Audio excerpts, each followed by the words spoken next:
Bonjour, bonsoir, bonne nuit, bienvenue à la chaîne YouTube Vivre avec le Créateur ou La Vie d'en haut pour sa 102e vidéo. Comme toujours, les passages tirés de la Bible non référés sont leçons de la version Louis II 1910. Aujourd'hui, brebis et bouc. Dernièrement, j'ai eu une discussion avec un frère dans la foi et cela m'a amené à m'interroger sur la parabole de Matthieu 25 concernant le jugement des brebis et des boucs.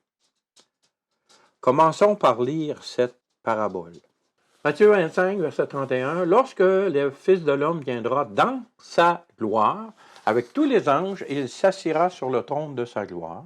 Toutes les nations seront rassemblées devant lui. Il séparera les uns d'avec les autres, comme le berger sépare les brebis d'avec les boucs. Et il mettra les brebis à sa droite et les boucs à sa gauche.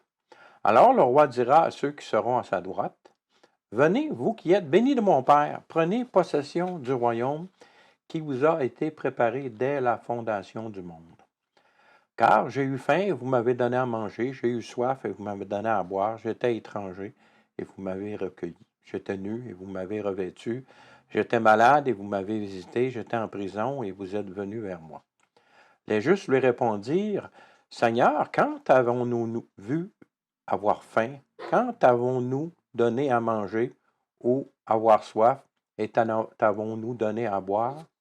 Quand avons-nous vu étranger et t'avons-nous recueilli ou nu ou t'avons-nous vêtu?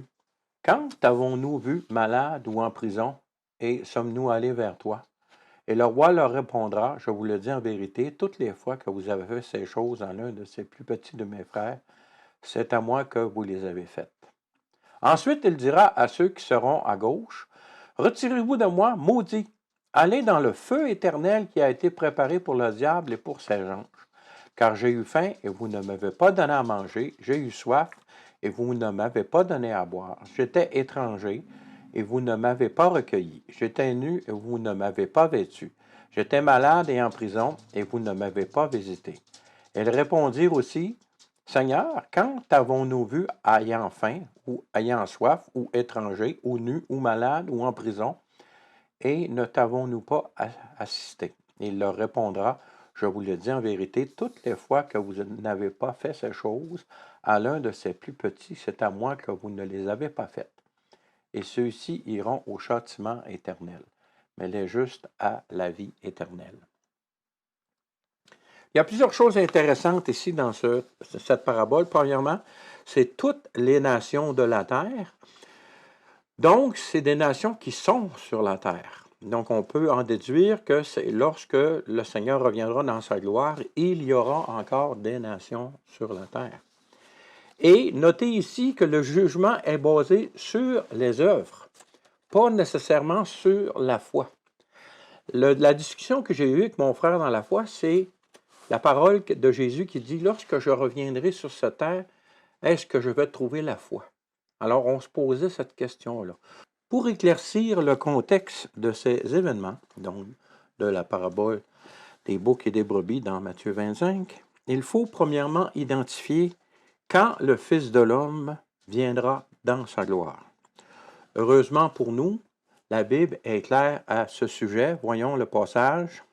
Apocalypse 19, versets 11 à 16. « Puis je vis le ciel ouvert, et voici parut un cheval blanc. Celui qui le montait s'appelle Fidèle et Véritable. Et il juge et combat avec justice. Ses yeux étaient comme une flamme de feu, sur sa tête étaient plusieurs diadèmes. Il avait un nom écrit que personne ne connaît, si ce n'est lui-même. Il était revêtu d'un vêtement teint de sang. Son nom est la parole de Dieu, ce qui nous fait dire si facilement qu'on parle de Jésus le Christ. Verset 14. Les armées qui sont dans le ciel le suivaient sur des chevaux blancs, revêtus d'un fin lin blanc pur. On peut ici en déduire que ce sont les saints, l'Église, parce que les fins lins est écrit dans l'Apocalypse ailleurs que ce sont les œuvres justes des saints. Verset 15. De sa bouche sortait une épée aiguë pour frapper les nations, et il les pètera avec une verge de fer, et il foulera la cuve du vin de l'ardente colère de Dieu Tout-Puissant. Il avait sur son vêtement et sur sa cuisse un nom écrit, Roi des rois et Seigneur des seigneurs. Si nous continuons à voir le texte, nous voyons ici qu'il y a des grandes batailles dont le Seigneur sort vainqueur. Deuxièmement, pour bien, encore une fois, établir le contexte de la parabole de Matthieu 25 concernant les boucs et les brebis, il faut voir quels sont les événements qui se produisent probablement avant ce retour en gloire. Je dis probablement, car Jésus, dans le chapitre 25 de l'Évangile de Matthieu, donne trois paraboles consécutives, et que celle des brebis et des boucs en est la troisième. Il faut donc assumer que leur déroulement est séquentiel. Notez que plusieurs autres passages semblent appuyer cette probabilité. Le temps ne nous permet pas ici d'en discuter dans le cadre d'une vidéo d'un peu moins d'une heure. Cela étant bien compris, voyons à qui s'adressent ces paraboles et l'ordre dans lequel elles sont présentées dans le chapitre 25 de Matthieu. Voyons premièrement le sujet et à qui cela s'adresse. Matthieu 25, verset 1, on parle de la première parabole ici. Alors, le royaume des cieux sera semblable à 10 vierges qui, ayant pris leur lampe, allèrent à la rencontre de l'époux. Donc ici, c'est le royaume des cieux et 10 vierges. Donc, c'est vraiment des personnes particulières. On peut facilement assimiler les 10 vierges à l'Église. La deuxième parabole commence au verset 14 de Matthieu 25. « Il en sera comme d'un homme qui part, tant pour un voyage, appela ses serviteurs et leur remit ses biens. » Donc, c'est un homme qui a des serviteurs. Au verset 31 de Matthieu 25, toujours, c'est « Lorsque le Fils de l'homme viendra dans sa gloire, » on parle de Jésus, avec tous les anges, « il s'assiera sur le trône de sa gloire. Toutes les nations seront assemblées devant lui, il séparera les uns d'avec les autres, comme le berger sépare les brebis d'avec les boucs. » Troisièmement, pour bien identifier le contexte de ces trois paraboles, lisons la fin du chapitre 24 de l'Évangile de Matthieu. « Pour ce qui est du jour et de l'heure, personne ne le sait, ni les anges des cieux, ni le Fils, mais le Père seul. Ce qui arriva du temps de Noé arrivera de même à l'avènement du Fils de l'homme. Car dans les jours qui précédèrent le déluge, les hommes mangeaient et buvaient, se mariaient et mariaient leurs enfants, jusqu'au jour où Noé entra dans l'arche. Et ils ne se doutèrent de rien jusqu'à ce que le déluge vint et les emporta tous. Il en sera de même à l'avènement du Fils de l'homme. Alors, de deux hommes qui seront dans un champ, l'un sera pris et l'autre laissé. De deux femmes qui moudront la meule, l'une sera prise et l'autre laissée. Veillez donc, puisque vous ne savez pas quel jour votre Seigneur viendra. Sachez-le bien, si le maître de la maison savait à quelle veille dans la nuit le voleur doit venir, il veillerait et ne laisserait pas percer sa maison. C'est pourquoi, vous aussi, tenez-vous prêts, car le Fils de l'homme viendra à l'heure où vous n'y penserez pas. Quel est donc le serviteur fidèle et prudent que son maître a établi sur ses gens pour leur donner la nourriture au temps convenable? Heureux ce serviteur que son maître, à son arrivée, trouvera ainsi. Je vous le dis en vérité, il l'établira sur tous ses biens. Mais si c'est un méchant serviteur qui dit en lui-même, mon maître, tarde à venir, s'il se met à battre ses compagnons, s'il mange et boit avec les ivrognes, le maître de ce serviteur viendra le jour où il ne s'y attend pas, et à l'heure qu'il ne connaît pas, et le mettra en pièces. Il lui donnera sa part, et avec les hypocrites, c'est là qu'il y aura des pleurs et des grincements de dents. Notez que pour les deux premières paraboles, celle des vierges et des serviteurs, il y a des exhortations claires de veiller et d'être fidèle, car personne ne sait le jour et l'heure où ces paraboles deviendront réalité, si ce n'est le Père seul. Alors que pour la troisième, celle qui nous concerne aujourd'hui, il n'y a pas d'exhortation donnée aux nations, car dans les versets 38 et 39, confirme que pour les nations, ils ne se douteront de rien avant que cela ne leur arrive. Nous voyons aussi au verset 38, « Car dans les jours qui précédèrent le déluge, les hommes mangeaient et buvaient, se mariaient et mariaient leurs enfants jusqu'au jour où Noé entra dans l'arche. Et ils ne se doutèrent de rien jusqu'à ce que le déluge vint et les apporta tous, et il en sera de même à l'avènement du Fils de l'homme. » Fait qu'on voit ici que les gens qui ne se soucient pas du royaume de Dieu ne verront pas venir le retour du Seigneur Jésus. On parle ici de son retour en gloire, évidemment.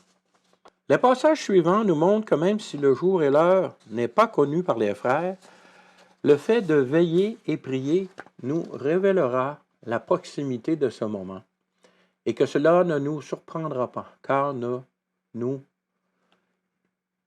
y attendrons à chaque moment, car les enseignements de Jésus nous aident à identifier la saison. Voyons quelques passages. 1 Thessaloniciens 5, versets 1 à 4. « Pour ce qui est des temps et des moments, vous n'avez pas besoin, frères, donc on parle ici des gens dans la foi, qu'on vous en écrive, car vous savez bien vous-même que le jour du Seigneur viendra comme un voleur dans la nuit. Quand les hommes, donc on ne parle pas des frères, on parle des hommes en général, diront paix et sûreté, alors une ruine soudaine les surprendra comme les douleurs de l'enfantement surprennent la femme enceinte, et ils n'échapperont point. Mais vous, frères, vous n'êtes pas dans les ténèbres pour que ce jour vous surprenne comme un voleur. » Donc, si on veille et on prie, on n'est pas dans les ténèbres, ça ne nous surprendra pas, on va s'y attendre.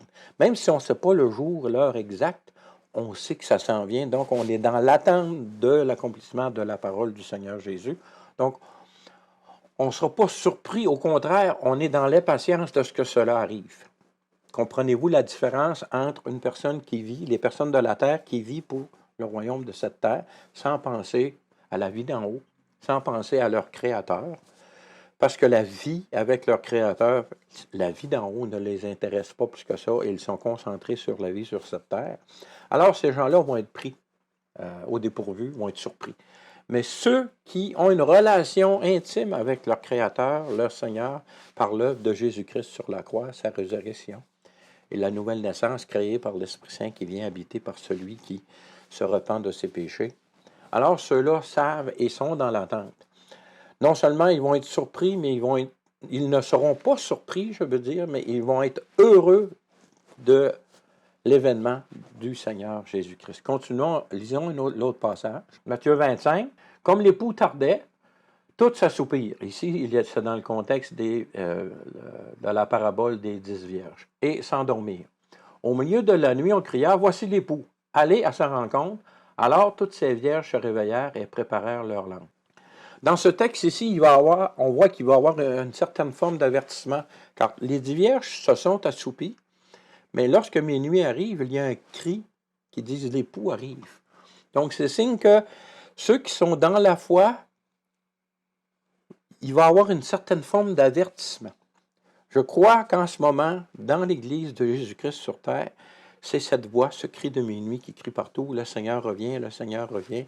Et si on regarde le contexte, tout ce qui converge, les guerres, les rumeurs de guerre, les tremblements de terre qui augmentent, le développement de la technologie qui va permettre à toute la terre de voir Jésus arriver dans les cieux, le développement de l'intelligence artificielle qui va permettre aux grands leaders charismatiques de faire une image de lui-même dans le temple rebâti à Jérusalem. Toutes ces choses-là sont là, choses qui n'ont jamais arrivé dans l'histoire humaine. Donc, l'Église qui se lève, pour ceux qui sont vraiment à l'écoute de la parole de Dieu, je ne parle pas de l'Église religieuse qui écoute ses propres enseignements puis met la parole de Dieu de côté, mais ceux qui croient vraiment à la parole de Dieu, donc à la Bible, aux 66 livres canoniques de l'Ancien et du Nouveau Testament.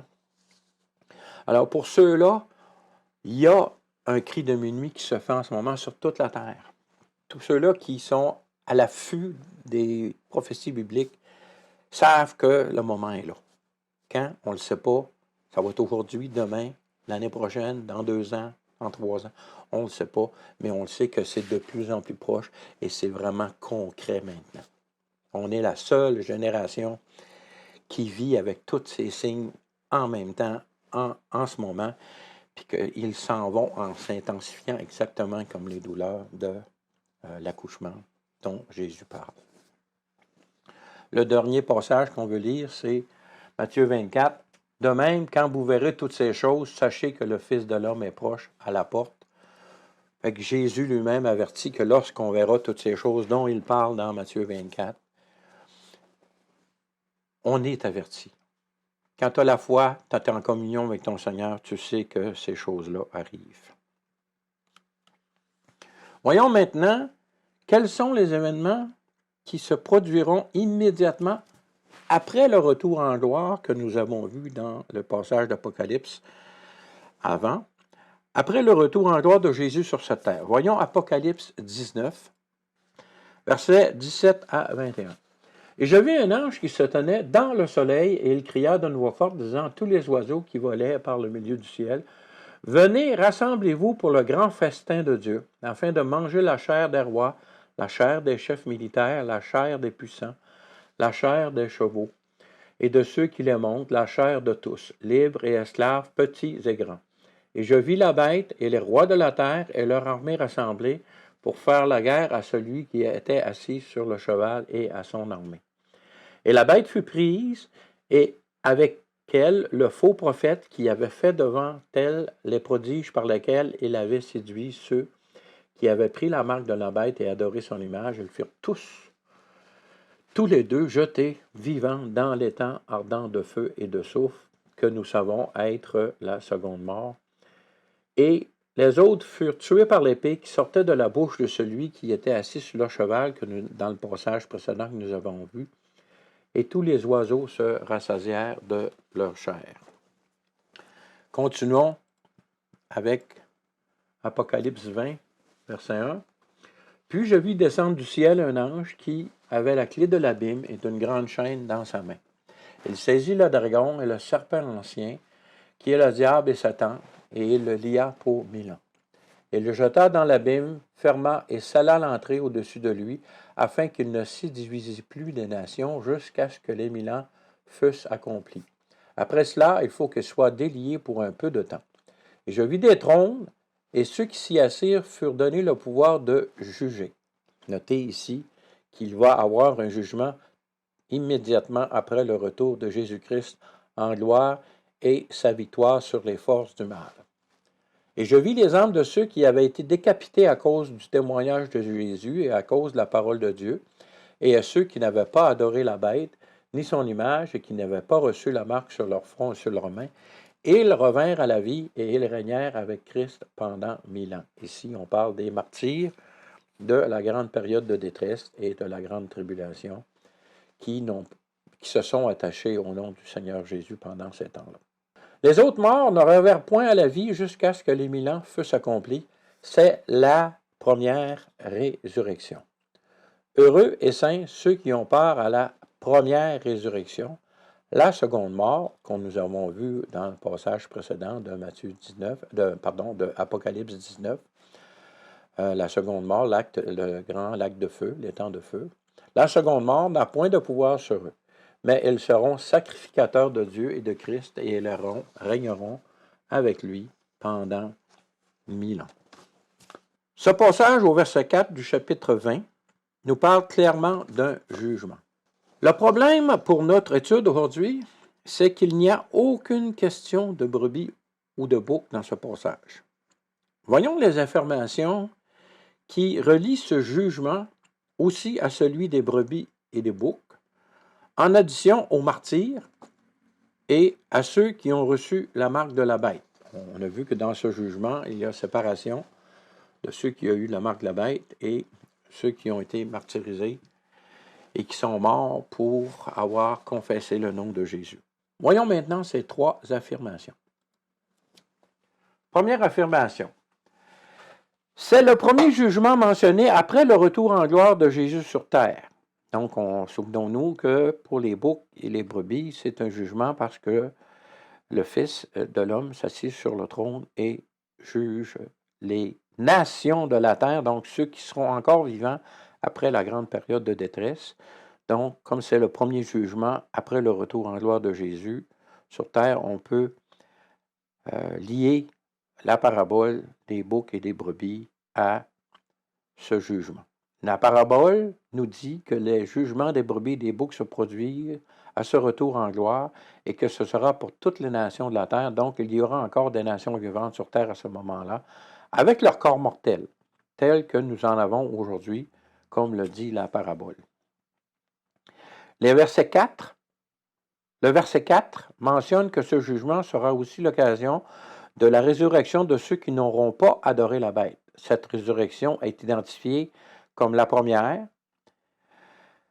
résurrection, et que ceux qui participeront à cette première résurrection seront heureux, car la seconde mort, qui est les temps de feu, qui se produira après la deuxième résurrection, qu'on voit plus loin dans le livre de l'Apocalypse, qui est annoncée après le règne en gloire de 1000 ans de Jésus sur terre, ne les atteindra pas.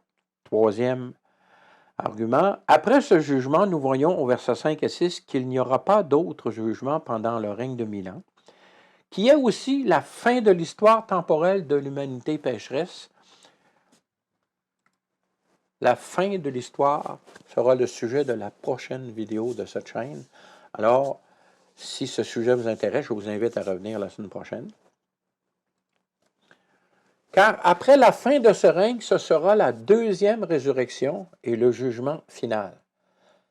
Au jugement final, à la deuxième résurrection, la mort ne sera plus, il n'y aura plus aucun péché, et ce sera l'éternité dans le nouveau ciel et la nouvelle terre. La fin du chapitre 20 nous donne les détails de cette fin, et le premier verset du chapitre 21 annonce la nouvelle création.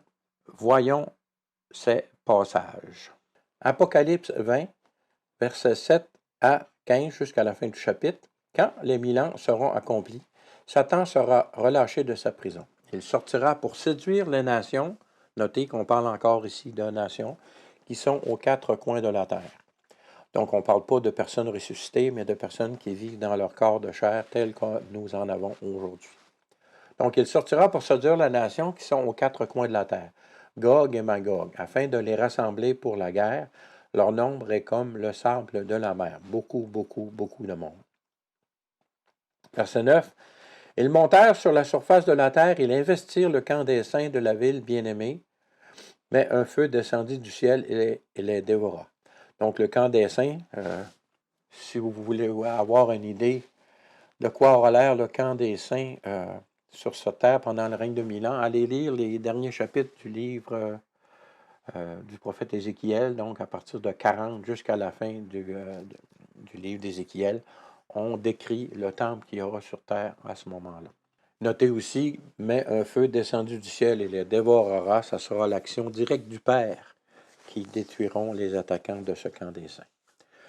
Ensuite, au verset 10, « Et le diable qui les séduisait, fut jeté dans les temps de feu et de soufre, où la bête et le faux prophète, qui sont là, en fait, depuis 1000 ans, et ils seront tourmentés jour et nuit au siècle des siècles, donc pour l'éternité.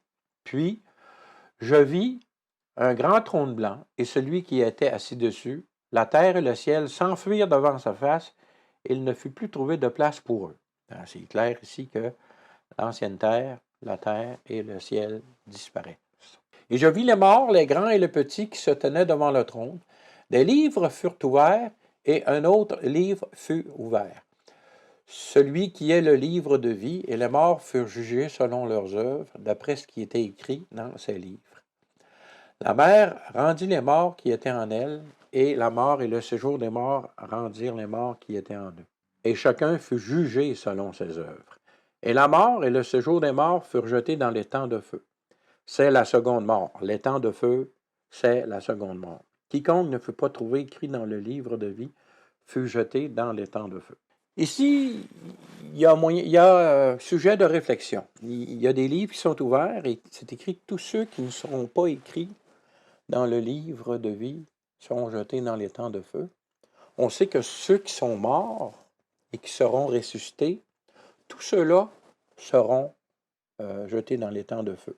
Parce que s'ils sont morts, c'est signe qu'ils n'avaient pas la foi en Jésus-Christ pendant le règne de 1000 ans, étant donné que Jésus va régner physiquement sur terre. Donc, c'est les rebelles, ceux qui vont savoir ouvertement, avant que Satan soit délié. Ces gens-là qui sont morts durant le 1000 ans, et tous ceux-là qui sont morts avant, qui sont dans le séjour des morts, c'est des gens qui ne sont pas morts dans la foi. Donc, tous ces gens vont être ressuscités pour aller dans le lac de feu. Où il y a matière à réflexion, ou ce que la Bible n'est pas claire à ce sujet-là, c'est en ce qui concerne la population mondiale qui va rester vivant sur la terre lorsque cet événement-là va se produire, où ce que Satan va être délié et que la majorité de la population terrestre va se rebeller contre le camp des saints. Est-ce qu'il va y avoir une population terrestre vivant dans son corps de chair qui va avoir resté fidèle à Jésus, qui va avoir aimé Jésus, qui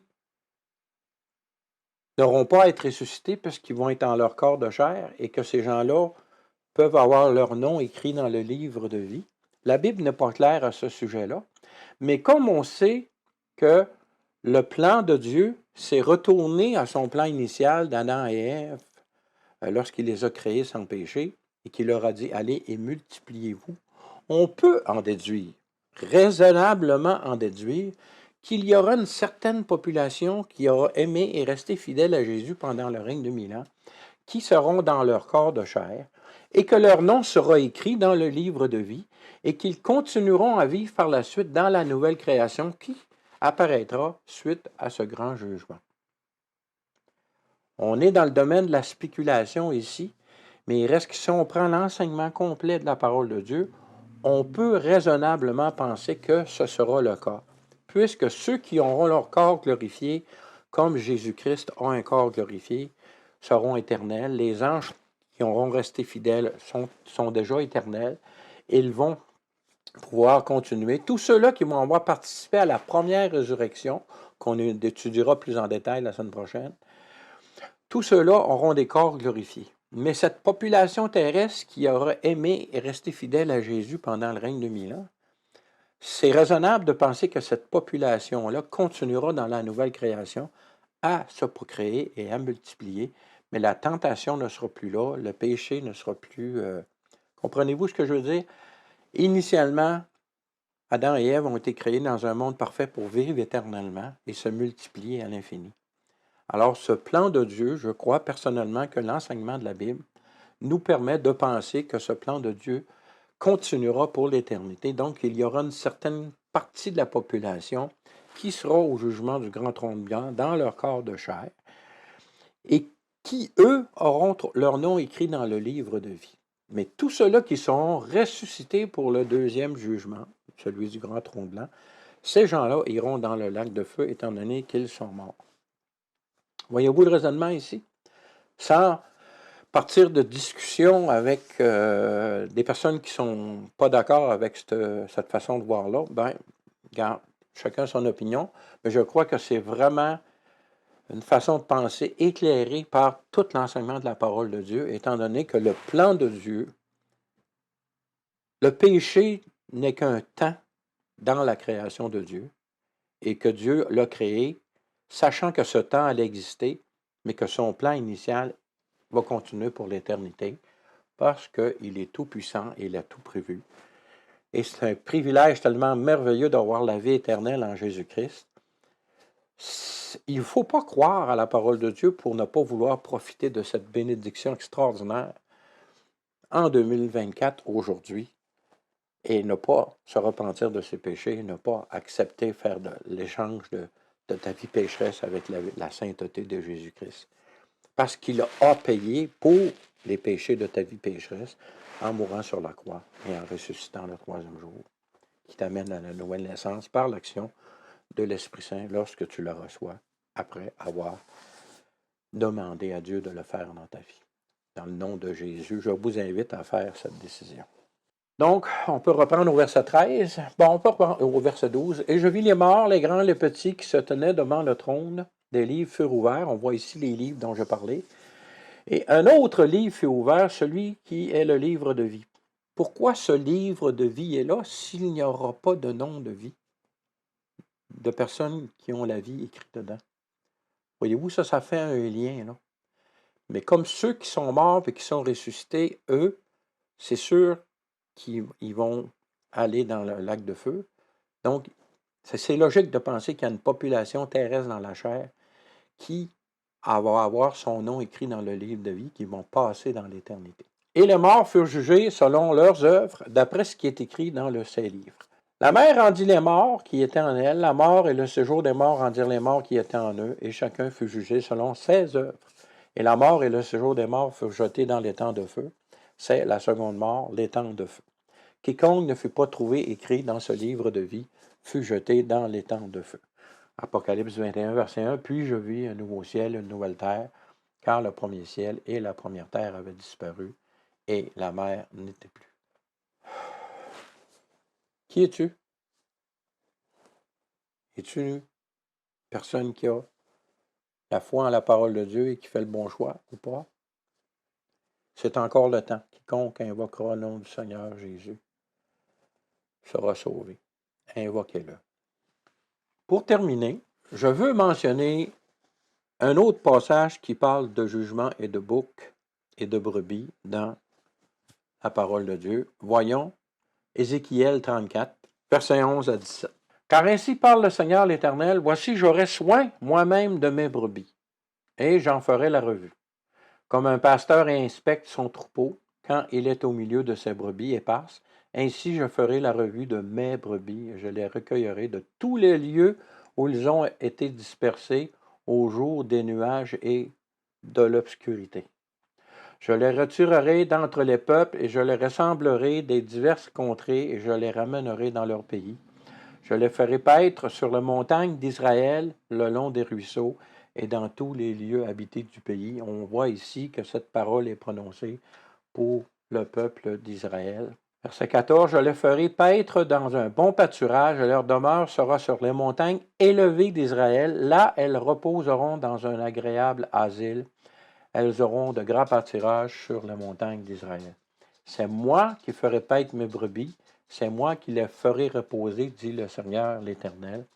Je chercherai celle qui était perdue, je ramènerai celle qui était égarée, je panserai celle qui est blessée, et je fortifierai celle qui est malade. Mais je détruirai celles qui sont grasses et vigoureuses, je veux les paître avec justice. Et vous, mes brebis, ainsi parle le Seigneur l'Éternel, voici je jugerai entre brebis et brebis, entre bélier et bouc. Bélier, c'est le mâle des brebis, bouc, c'est le mâle des chèvres. Bien que ce passage s'adresse spécifiquement au peuple d'Israël, le passage suivant parle que les brebis du Créateur sont en fait tous les êtres humains qui reconnaissent en fait Jésus comme leur berger. Voyons, Jean 10, versets 11 à 16. Je suis le bon berger. Le bon berger donne sa vie pour ses brebis, donc c'est clair que c'est Jésus qui parle ici.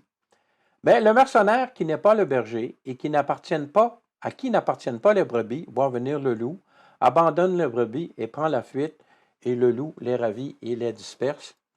Ici, on peut comparer un peu à la parabole des boucs et des brebis, ou des brebis et des boucs, où les boucs n'ont pas aidé ceux qui confessaient le nom de Jésus ou qui sont du peuple d'Israël, alors que les brebis l'ont aidé. Fait qu'on peut ici, les boucs, c'est des genres de mercenaires, c'est-à-dire ils font office du travail, mais quand le danger vient, ils se sauvent. C'est une réflexion comme ça. Continuons à lire. Donc, verset 13, le mercenaire s'enfuit parce qu'il est mercenaire et qu'il ne se met point en peine des brebis.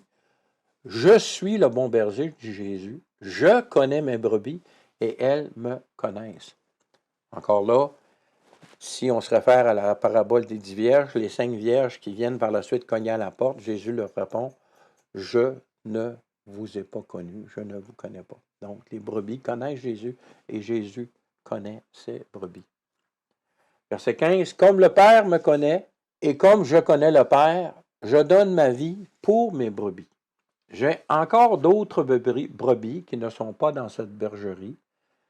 Celles-là, il faut que je les amène et elles entendront ma voix. Il y aura un seul troupeau, un seul berger. » Le verset 16 ici, dans le contexte, c'est Jésus qui parle à ses disciples qui sont du peuple hébreu. C'est avant même que la naissance de l'Église soit rendue officielle et que le message soit étendu à toutes les nations. Donc, ce verset est merveilleux si on prend le temps de le relire. J'ai encore d'autres brebis qui ne sont pas de cette bergerie, donc qui ne sont pas du peuple d'Israël. Celles-là, il faut que je les amène. Ça fait depuis 2000 ans que l'Église amène les brebis du Seigneur en son sein. Elles entendront ma voix et il y aura un seul troupeau, un seul berger. Quelle merveilleuse parole. Es-tu une brebis du Seigneur? Es-tu une brebis du Seigneur? Le choix est tien. L'appel est pour tous.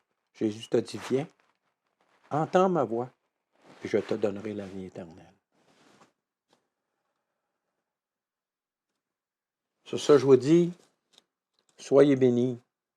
À la prochaine, si Dieu le veut.